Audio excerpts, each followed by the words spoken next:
Has your cruise been canceled, and are you wondering if you should take the future cruise credit, if you should take the cash refund, or even maybe the onboard credit and bonuses? I'll be going through your options in this video right now.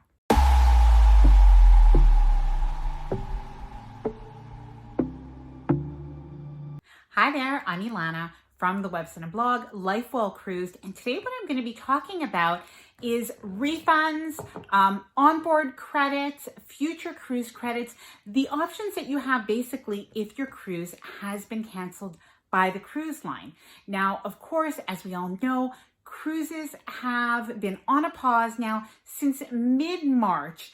And at that point, we have different options if our cruises are canceled, but there are some pros and cons to each, and it's not as cut and dry as it might seem at first glance. So I am going to be going through the options, the little bit of those fine details for you in this video. Now, before I get started, I did want to mention, if you do like this content, if you find it helpful, then please do give it a thumbs up. I really do appreciate it. And of course, please consider subscribing to the channel. So now let's get started. I'm going to be going through the pros and cons of the onboard credits, the future cruise credits, and the different details that you should know before you do make your decision.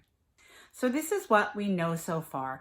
Cruises have been canceled or have extended their pause until, at this time that I'm recording this video, until mid-June to the beginning of July, and in some cases going a little bit further than that. In the case of Alaska, that itinerary has unfortunately been so impacted that much of the season is gone, and in some cases, some cruise lines have even just canceled their season. So if you are on a cruise that was going to Alaska this season, there's a good chance that that's been canceled.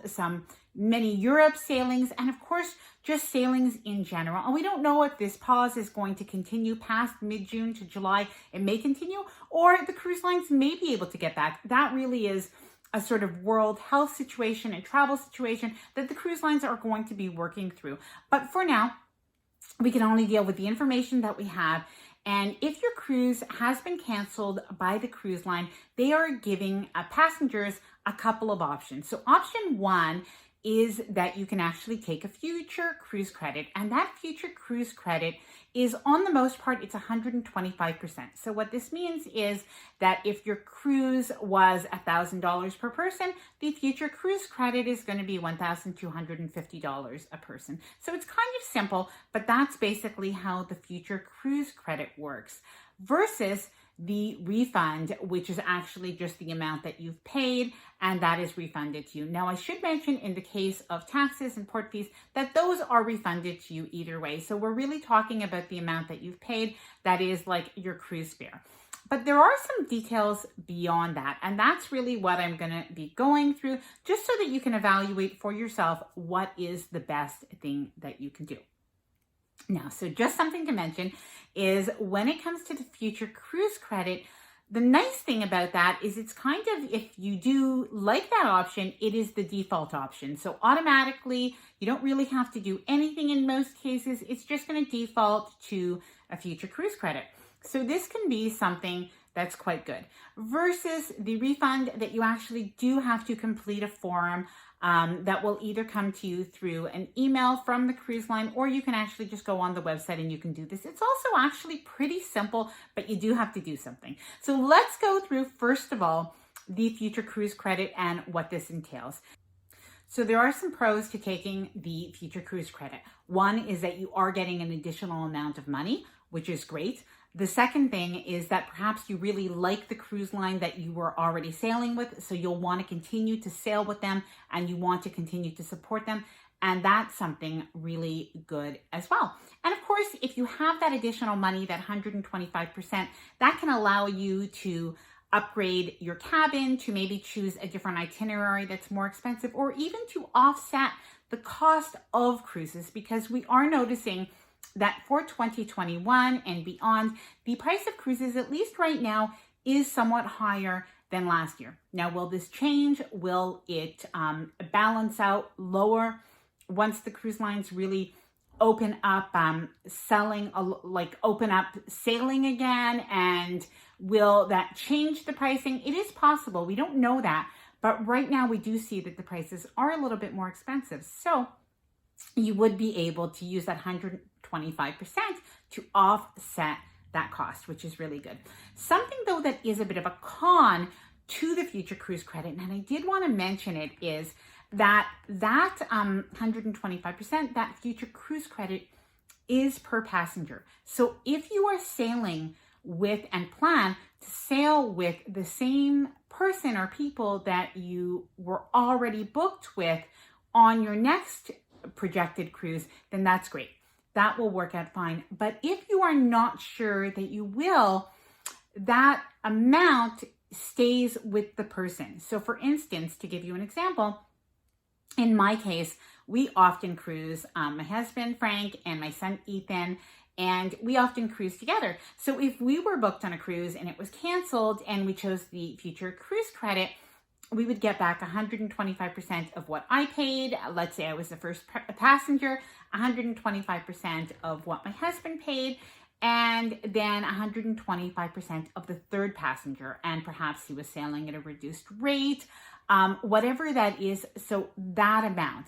Now, in the case of, let's say on the next cruise, we were only sailing 2 people and not the third person, well, we wouldn't be able to take advantage of having that back. So that's something to think about. So if you are a family of 4 and you were sailing in the same cabin, for instance, or even if you're a family of 4 sailing in different cabins, you may then want to take the future cruise credit for one cabin and maybe even the refund for another cabin if you're not sure you're all going to be going together, or you're all going to be going on this next cruise within the allotted time the cruise lines are giving. And right now they're leaving a leeway of about 1.5 years to even up to 2 years, and sometimes a little bit more, which is something good. So just check with your cruise line to see what the conditions are. But those are basically some of the pros and cons of the future cruise credit. Now, I did want to mention something as well.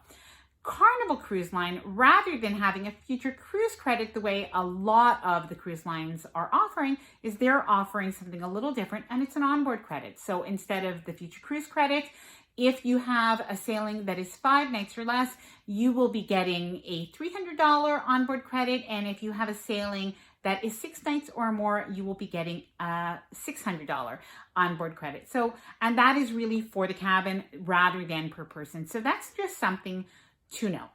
Now, another thing, if you do take the future cruise credit, is there are a couple of bonuses that are offered. So this is why I wanted to mention this now, because it is time sensitive. So if you are booked with Norwegian Cruise Line, they are offering an additional 20% off a future cruise, but you have until a certain date. So do check with Norwegian Cruise Line. We don't know if that's going to be extended, but do check on that and make sure that you make that decision promptly. You do have to book by a certain date. Likewise, Princess Cruises, if you had an Alaska cruise booked, they are offering an additional $150 per person onboard credit for future Alaska sailings, so for next season.